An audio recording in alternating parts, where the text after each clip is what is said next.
إمام بخاري أدب المفرد جينا شديد. أبو جحيف سأل رضي الله عنه قال شكى رجل إلى النبي صلى الله عليه وسلم جاره تقونا بيمرن تيبنا شيلول خوشنا بال بالخول بالإس شيلول خوش وشندوش زينش دي سول بيمرن فقال بيمرتون قال صلى الله عليه وسلم احمل متاعك فضعه على الطريق حيث خسم شر باخم حقيتي إزنيق دي وحب الله قال حين حلقة هايوت وحب الله إنيق دي باخم على بيمرتون صلى الله عليه وسلم فمن مر به يلعنه سنتحمل وشو نعط إردون حلول خوشنال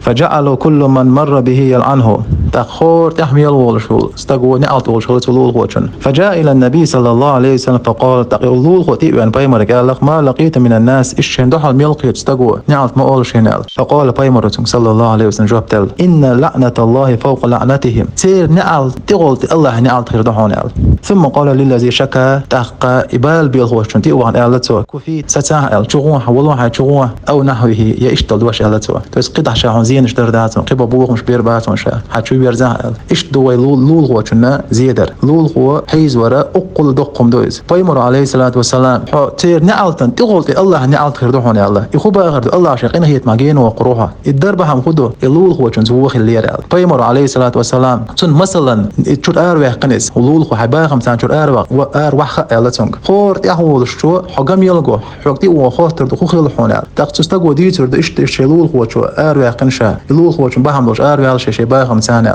تقناخ بيلر و تنعل شقيق ده تقبيمر عليه الصلاة والسلام سير نعلتن تقول الله نعلت غير دحون أقول دقم دلول خوشن زيدر